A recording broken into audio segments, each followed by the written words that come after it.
بسم الله الرحمن الرحيم. أعوذ بالله من الشيطان الرجيم. بسم الله الرحمن الرحيم. فما تنفعهم شفاعة الشافعين فما لهم عن التذكرة معرضين كأنهم حمر مستنفرة فرت من قسورة. عزیز طلبہ، سبق نمبر 53 سورۃ المدثر آیت نمبر 47 تا 56 آج کے سبق میں ہم پڑھیں گے۔ سب سے پہلے ہم ان آیات کریمہ کے لغوی صرفی و ترکیبی حیثیت جانتے ہیں، اس کے بعد لغوی ترجمہ، پھر وہ محاورہ ترجمہ اور مختصر تفسیر ہم پڑھیں گے۔ عزیز طلبہ، فما تنفعهم شفاعت الشافعین میں معنی نافیہ ہے، تنفع فعل فاعل، ہم ضمیر مفعول به، شفاعت تنفع کے لیے فاعل ہے، الشافعین مضاف الیہ ہے۔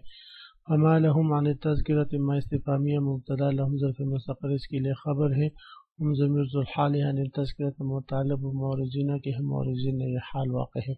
کأنہم کأن فعل افعال ناقصہ، ہم ضمیر اس کے لیے کأن حرف از حرف مشبہ بالفعل، ہم ضمیر اس کے لیے اسم، حمرون اس کے لیے خبر، موصوف مستنفرہ صفت اول، فرت من قصر یہ جملہ صفت ثانی ہے، من قصر متعلق بفرت کے ہے۔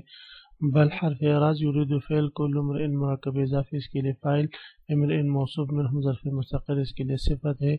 ان یؤتا جملہ بتاویل مصدر مفعول به ہے، یؤتا فعل فاعل، صحفا مفعول به موصوف منشرہ اس کے لیے صفت ہے۔ کل حرف ردا، بل حرف اعراض، لا يخافون فعل فاعل الاخر مفعول به، کل حرف ردا، ان حرف از حرف مشبہ بالفعل ضمیر اس کے لیے اسم تذکرۃ اس کے لیے خبر ہے۔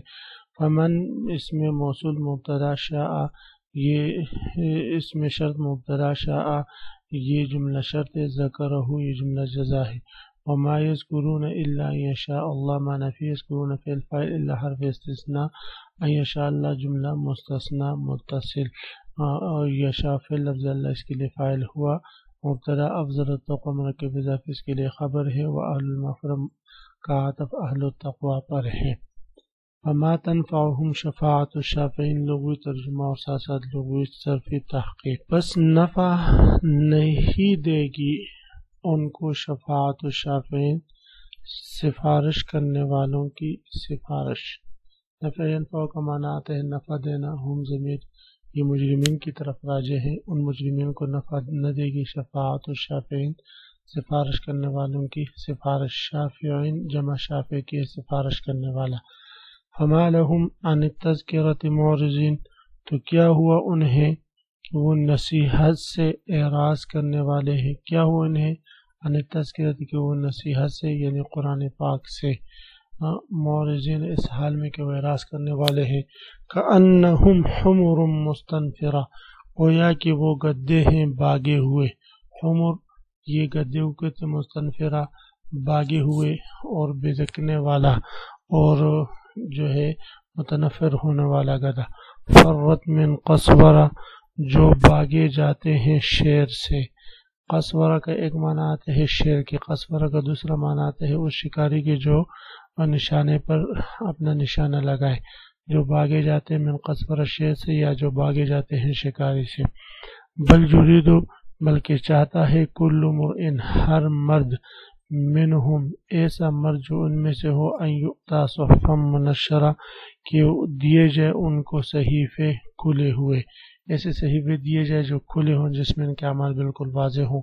کلا بل لا یخافون الآخرہ ہرگز نہیں بلکہ وہ نہیں ڈرتے آخرت کے دن سے، کلا انہ تذکرہ ہرگز نہیں بے شک یہ ایک نصیحت ہے، فمن شاء ذکرہ سو وہ جو چاہے اسے یاد کریں، وما یذکرون الا ان یشاء اللہ اور وہ یاد نہیں رکھیں گے مگر نصیحت حاصل نہیں کریں گے مگر وہی ان یشاء اللہ جس کو نصیحت دینا اللہ چاہتا ہے، وَأَهْلُ التَّقْوَى وہی اللہ تقوی والے ہیں ڈرنے کے لائق ہے، وَأَهْلُ الْمَغْفِرَةِ وہی مغفرت کے لائق ہے۔ فما تنفعهم شفاعت الشافعین اس آیات کریمہ سے اللہ رب العزت مجرمین جن کا ذکر اس سے پہلے آیاتوں میں گزرا، جن میں 4 صفات جمع تھی۔ سب سے پہلی صفت ان کی یہ تھی کہ وہ لم نکن من المصلین، نماز نہیں پڑھا کرتے تھے۔ دوسری صفت ان کی یہ تھی کہ لم نکن نطعم المسکین، کہ مسکینوں کو کھانا نہیں کھلاتے تھے۔ تیسری اور بری صفت ان میں یہ تھی کنا نخوض مع الخائضین، کافروں کے ساتھ اور دیگر لوگوں کے ساتھ جو ہے وہ جب کفر و شرک کی مجلس ہوا کرتی تھی اس میں بیٹھا کرتے تھے۔ اور چوتھی یہ کہ کنا نکذب بیوم الدین، کہ وہ یوم الدین یعنی روز جزا و سزا کو جھٹلاتے تھے۔ تو اللہ رب العزت ارشاد فرماتے ہیں ایسے مجرمین، ایسے کفاروں کے حق میں کسی قسم کی سفارش ان کو نفع نہ دے گی۔ تو معلوم ہوا کہ ایسے لوگ جو ان گناہوں میں مبتلا نہ ہوں، بلکہ جو نماز بھی پڑھے، زکوٰۃ بھی ادا کرے اور بیہودہ گفتگو سے بھی اپنے آپ کو بچائے، آخرت کا عقیدہ بھی رکھے، تو ایسے لوگوں سے اگر تھوڑی بہت گناہ ہو جائے تو ان کے حق میں سفارش کرنے والوں کی سفارش نفع دے گی۔ لیکن جو لوگ ایسے ہیں کہ وہ شرک میں بھی مبتلا ہے اور وہ مشرکین کے ساتھ اٹھتے بیٹھتے بھی ہیں، آخرت کا عقیدہ بھی نہیں رکھتے، مسکینوں کو، محتاجوں کو ان کی ضرورت کی چیزیں بھی نہیں دیتے، نمازیں بھی نہیں پڑھتے، تو فرماتے ایسے لوگوں کے حق میں پھر جو ہے سفارش قبول نہیں ہوگی۔ حضرت عبداللہ ابن مسعود رضی اللہ تعالیٰ عنہ سے روایت معرف قرآن میں نے ذکر کیا مفتی شفیع صاحب نے کہ آخرت میں اللہ کے فرشتے اور انبیاء اور شہداء اور صالحین گناہگاروں کی سفارش کریں گے اور وہ ان کی شفاعت سے جہنم سے نکال لیے جائیں گے، بجز ان 4 قسم کے مجرمین کے جن کا ذکر اوپر آیا ہے، جو نماز و زکوٰۃ کو چھوڑتے ہیں، جو اہل باطل کفار کے خلاف اسلامی باتوں میں شریک ہوتے ہیں، جو قیامت کا انکار کرتے ہیں۔ تو اس سے معلوم ہوتا ہے کہ بے نمازی اور تارک زکوٰۃ کے لیے شفاعت قبول نہیں ہوگی، مگر دوسرے بہت ساری روایتوں سے معلوم ہوتا ہے کہ ان کے حق میں سفارش قبول ہوگی۔ تو اس کا جواب یہ ہے کہ اگر کوئی شخص عقیدہ آخرت رکھتا ہو، کافروں کے ساتھ ان کی کفریہ مجالس میں شریک نہ ہوتا ہو، البتہ کبھی کبھی اس سے جو ہے تھوڑی بہت نماز میں سستی ہو جائے یا جو ہے حقوق اللہ میں سستی ہو جائے، تو ایسے شخص کے حق میں پھر جو ہے سفارش کسی وقت قبول ہوگی۔ فرماتے فما لہم فما تنفعہم، بس نفع نہ دے گی ان کو شفاعت و شافعین، سفارش کرنے والوں کی سفارش۔ فما لہم عن التذکرۃ معرضین، پس کیا ہوا ان لوگوں کو کہ یہ تذکرہ سے نصیحت سے اعراض برتے جا رہے ہیں۔